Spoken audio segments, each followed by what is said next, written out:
Hello friends, welcome to Integral Affairs. मेरा नाम है मुनिंद्र प्रताप और आज हम पढ़ने वाले हैं 12 जून के important current affairs. Important current affair की तरफ बढ़ने से पहले मैं आपको बता दूं, हमारा टेलीग्राम ग्रुप है जिसका लिंक आपको डिस्क्रिप्शन बॉक्स में मिल जाएगा, तो उसे ज्वाइन कर लीजिए और इस वीडियो को PDF को भी वहीं पर आपको प्राप्त हो जाएगा। तो दोस्तों, आज वीडियो में थोड़ा एनर्जी कम रहेगी क्योंकि तबीयत ठीक नहीं है, लेकिन क्वेश्चंस मैंने आपके लिए एक से एक बढ़िया छांटे हुए हैं जो आपके लिए इंपॉर्टेंट है। तो आज के पहले क्वेश्चन की तरफ बढ़ते हैं। यहाँ पर पहला क्वेश्चन है हमारा, हाल ही में किस बीमा कंपनी को भारत में जीवन बीमा कारोबार के लिए IRDA की मंजूरी मिली है? IRDA है IRDA, इसकी फुल फॉर्म है insurance regulatory and development authority of India. ठीक है, इसकी फुल फॉर्म क्या है? Insurance regulatory and development authority of India, जिसको हम क्या कहते हैं? IRDA। ठीक है, तो IRDA जो है इंश्योरेंस से रिलेटेड जो भी काम होते हैं भारत में उसको रेगुलेट करती है। तो एक बीमा कंपनी है जिसको भारत में जीवन बीमा कारोबार के लिए मंजूरी मिल गई है। ठीक है, भारत में अभी तक LIC वगैरह हैं जो आपको पता ही होगा, पॉलिसी बाजार ये सब करते ही रहते हैं बीमा वगैरह। तो अभी क्या है, जीवन बीमा करने के लिए गो डिजिट लाइफ इंश्योरेंस को यहाँ पर ये कनाडा की कंपनी है जिसको यहाँ पर भारत में लाइफ इंश्योरेंस करने के लिए मंजूरी IRDA के द्वारा दे दी गई है। अगला क्वेश्चन है शरद पवार ने किसे एनसीपी का कार्यकारी अध्यक्ष बनाया है? यहाँ पर होगा किसे। ठीक है, कितनों का तो ये है कि 2 को बनाया है, 2 आपको ऑप्शंस में दिख जाएंगे यहाँ पर।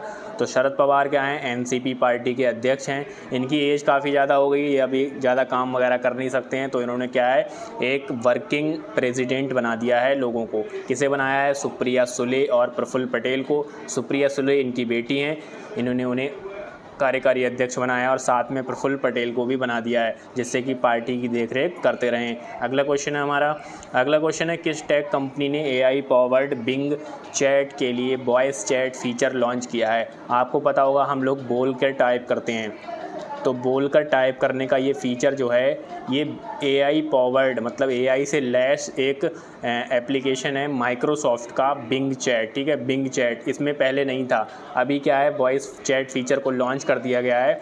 और ये कौन सी कंपनी ने किया है? ये किया है माइक्रोसॉफ्ट ने। ठीक है, तो बिंग चैट किसकी है? बिंग चैट है माइक्रोसॉफ्ट की, इसलिए आपको याद रखना है यहाँ पर। अगला क्वेश्चन है हमारा, मध्य प्रदेश सरकार ने हाल ही में किस योजना की शुरुआत की है? अब देखिए, हम क्वेश्चन पढ़ रहे हैं 12 जून के आसपास, तो इसी के आसपास ये योजना शुरू हुई है। वैसे तो हर सरकार बहुत सी योजनाएँ शुरू करती रहती है, लेकिन अभी 12 जून के आसपास कौन सी योजना शुरू करी गई है? आपको पता है, लोकसभा चुनाव आने वाले हैं 2024 में, उसके लिए जो है तमाम पार्टियां, जो भी पार्टियां हैं, मैं किसी एक पार्टी की बात नहीं कर रहा हूं, यहाँ पर सभी पार्टियां जो हैं बहुत सारी चीज़ें देती हैं हमें आम जनता को, जिससे कि वोट मिल सके। तो मध्य प्रदेश सरकार ने यहाँ पर एक योजना लॉन्च करी है, लाडली बहना योजना के तहत 1000 रुपये पर मंथ, 1000 रुपये पर मंथ मिलेंगे। ठीक है, महिलाओं को आर्थिक सशक्तिकरण देने के लिए 1000 रुपये पर मंथ दिए जाएंगे। तो आपका वही है मेन किस्सा यहाँ पर, आर्थिक सशक्तिकरण की तो बात ठीक है, लेकिन जिस तरह से वोट खरीदे जा सकें उस तरीके से खरीदे जा सकते हैं, चाहे वो कोई भी पार्टी हो गई। तो लाडली बहना योजना शुरू करी गई है, ये किसके लिए? ये मध्य प्रदेश सरकार के द्वारा शुरू करी गई है। और ये रेशम कीट बीमा योजना, हिम प्रहरी योजना, घसियारी कल्याण योजना, ये तीनों योजनाएँ उत्तराखंड सरकार की हैं। ठीक है, ये है मध्य प्रदेश सरकार की लाडली बहना। अगला क्वेश्चन है WHO की रिपोर्ट में भारत के किस कार्यक्रम के महत्वपूर्ण प्रभाव पर प्रकाश डाला गया है? देखिए, WHO World Health Organisation Geneva में हेडक्वार्टर है, यहाँ पर भारत के एक कार्यक्रम के महत्वपूर्ण प्रभाव पर प्रकाश डाला है। उसने कहा है भारत में एक कार्यक्रम चल रहा है जो कि काफ़ी अच्छे तरीके से काम कर रहा है, उसकी तारीफ़ करते हुए इन्होंने क्या है, एक रिपोर्ट जारी करी है। और ये योजना कौन सी है जिसकी तारीफ़ करी गई है? हर घर जल योजना। हर घर में पीने लायक स्वच्छ जल होगा, तो इससे बेहतर क्या हो सकता है? तो इस वाली योजना में, ये रिपोर्ट में इन्होंने मेंशन करा है। अगला क्वेश्चन है अमेरिका और किस देश ने आर्थिक सहयोग के लिए नई अटलांटिक घोषणा का समर्थन किया है? देखिए, यहाँ पर मैं आपको बता दूं कि अमेरिका और कौन से देश ने किस काम के लिए? आर्थिक सहयोग के लिए, मतलब हम जो भी कोई काम करेंगे वो साथ में मिलकर करेंगे, अगर कोई आपदा आती है साथ में मिलकर लड़ेंगे, इकोनॉमिकली हम लोग एक दूसरे की मदद करेंगे। इस तरह की एक घोषणा है अटलांटिक घोषणा, ये अमेरिका ने करी है ब्रिटेन के साथ। ठीक है, ब्रिटेन के साथ इन्होंने हाथ मिला लिया है और इन्होंने कहा है कि आर्थिक रूप से जो भी कोई विपदा आएगी या कोई भी काम होगा उसमें क्या करेंगे, हम साथ में मिलकर काम करेंगे, अमेरिका और ब्रिटेन। अगला क्वेश्चन है हमारा, अगला क्वेश्चन है G20 के प्रमुख शिक्षा कार्यक्रम यूनिवर्सिटीज़ 20 इस सम्मेलन का आयोजन कहाँ किया जाएगा।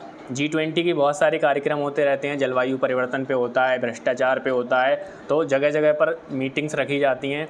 तो ये वाला जो कार्यक्रम है शिक्षा कार्यक्रम यूनिवर्सिटी 20, जिसको शॉर्ट में यूनी 20 भी कहा जा रहा है, ठीक है। यूनी 20 कहीं पर आपको दिखता है तो आपको याद रखना चाहिए कि इसका जो मीटिंग है वो पुणे में आयोजित की गई है, ठीक है। इस सम्मेलन का आयोजन कहाँ पर किया जा रहा है, पुणे में आयोजित किया जा रहा है। अगला क्वेश्चन है हमारा, किस खिलाड़ी ने French open tennis grand slam का महिला एकल खिताब जीता है। किस खिलाड़ी ने, देखिए बहुत ज़्यादा इंपॉर्टेंट इस वीडियो का पूरा, यहाँ पर पुरुषों के बारे में भी बताऊँगा और महिलाओं के बारे में भी बताऊँगा। जो कि देखिए जो फ्रेंच ओपन होते हैं ना, यहाँ पर जो ग्रैंड स्लैम होते हैं ये साल में 4 होते हैं, साल में 4 होते हैं। इनके बारे में पहले जान लीजिए। इसकी शॉर्ट ट्रिक है याद करने की, AFWA। सबसे पहले होता है साल की शुरुआत में, जनवरी फरवरी मार्च में, यहाँ पर ऑस्ट्रेलियन ओपन होता है। उसके बाद होता है फ्रेंच ओपन का रिजल्ट अभी अभी आया है, इसलिए हम करंट अफेयर्स में इसको पढ़ रहे हैं, ठीक है।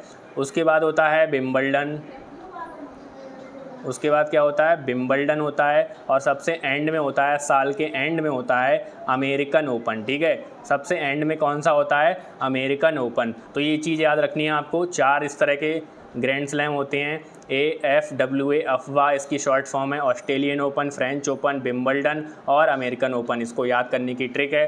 तो यहाँ पर मैं आपको बता दूँ कि अभी फ्रेंच ओपन का रिजल्ट आया है। इस रिजल्ट को किसने जीता है, फ्रेंच ओपन को जीता है इगा स्वितेक ने। 2022 में भी इन्होंने ही जीता था फ्रेंच ओपन को, ठीक है। 2022 में भी इन्होंने ही जीता था। दूसरी आपको मैं बता दूं इन्होंने किसे हराया था, इन्होंने हराया चेक गणराज्य की खिलाड़ी को हराया। इन्होंने किसे हराया, चेक गणराज्य के खिलाड़ी को हराया और यहाँ पर ग्रैंड स्लैम जीत लिया। ये कहाँ की हैं, ये पोलैंड की हैं। ये कहाँ की हैं, पोलैंड की हैं। ये चीज़ आपको याद रखनी है, सारी डिटेल्स इसके बारे में जान लीजिए। और इसके बारे में मैं बताऊं आपको, जो पहला हुआ था हमने पढ़ा था अफवाह, सबसे पहला क्या है, ऑस्ट्रेलियन ओपन। तो ऑस्ट्रेलियन ओपन जो साल की शुरुआत में होता है वो किसने जीता था, आर्यना सबलेंका ने, ठीक है। आर्यना सबलेंका ने ऑस्ट्रेलियन ओपन जीता। फ्रेंच ओपन इगा स्वितेक ने जीता, इन्होंने पिछली साल भी जीता था फ्रेंच ओपन। और यहाँ पर जो आगे आने वाले दोनों हैं उनके बारे में भी हम आगे आने वाली वीडियोस में पढ़ेंगे जब इनके रिजल्ट आ जाएंगे। अब आगे बढ़ते हैं। इसमें अगला क्वेश्चन है कि किस खिलाड़ी ने French open tennis grand slam का पुरुष एकल खिताब जीता है। देखिए सिंगल्स का पिछला भी जो क्वेश्चन था वो भी सिंगल खिलाड़ी का था, पुरुष एकल खिताब, ठीक है। तो पुरुषों में जो है किसने जीता होगा, आप आइडिया लगा सकते हैं। सारे बड़े बड़े नाम यहाँ पर दे रखे हैं। तो पुरुषों का जो फ्रेंच ओपन जीता है, महिलाओं का इगा स्वितेक ने जीता और पुरुषों का जीता नोवाक जोकोविच ने। नोवाक जोकोविच ने जो खिताब जीता है, अब इनके टोटल 23 ग्रैंड स्लैम हो गए हैं, चारों मिला के, ठीक है। जैसे Wimbledon, Australian open, French open और अमेरिकन ओपन मिला के इनके 23 ग्रैंड स्लैम हो गए हैं। राफेल नडाल के कितने हैं, 22 ग्रैंड स्लैम हैं, ठीक है। रोजर फेडरर भी बहुत तगड़े खिलाड़ी हैं लेकिन उन्होंने संन्यास ले लिया है, तो अब क्या है, राफेल नडाल ही इनको पीछे छोड़ सकते हैं। तो नोवाक जोकोविच के टोटल 23 ग्रैंड स्लैम हो गए हैं। इन्होंने फ्रेंच ओपन इस साल का जो हुआ था उसे जीत लिया है और अब इनके 23 ग्रैंड स्लैम हो गए हैं। इन्होंने किसे हराया था, इन्हें हराया था कैस्पर रूड को। कैस्पर रूड कहाँ के हैं, नॉर्वे के हैं। कैस्पर रूड नॉर्वे के हैं। इन्होंने फ्रेंच ओपन में नोवाक जोकोविच ने हराया और फ्रेंच ओपन जीत लिया। ये देखिए आपके साल में 4 होते हैं, अगर आप साल के चारों याद कर लेंगे ना कि महिलाओं में किसने जीता, पुरुषों में किसने जीता, तो आपके एग्जाम्स में क्वेश्चन गलत होने के चांसेस बहुत कम हो जाएंगे। अगला क्वेश्चन है और आखिरी क्वेश्चन है हमारा, लंबी कूद के भारतीय खिलाड़ी मुरली श्रीशंकर पेरिस में प्रतिष्ठित डायमंड लीग में किस स्थान पर रहे हैं। आपको पता होगा, अभी खबरों में सुना होगा कि डायमंड लीग में नीरज चोपड़ा ने भी पदक जीता था, ठीक है। तो डायमंड लीग काफ़ी ज़्यादा फेमस होती है एथलेटिक्स में। भारत के खिलाड़ियों ने यहाँ पर अब तक 3 खिलाड़ी पदक जीत चुके हैं, तो इसलिए और ज़्यादा इंपॉर्टेंट हो जाती है। 3 खिलाड़ियों के अलावा किसी ने पदक जीता ही नहीं है।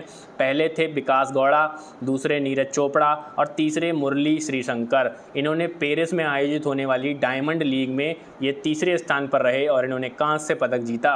ये इंपॉर्टेंट इसलिए हो जाता है क्योंकि भारत के सिर्फ 3 खिलाड़ी अब तक ये पेरिस में स्थित डायमंड लीग में जो है पदक जीत चुके हैं, विकास गौड़ा, नीरज चोपड़ा और मुरली श्रीशंकर। तस्कर, ये लंबी कूद के खिलाड़ी हैं। इन्होंने 8.09 मीटर की लंबी कूद करी थी और इस हिसाब से ये तीसरे स्थान पर रहे और कांस्य पदक जीता।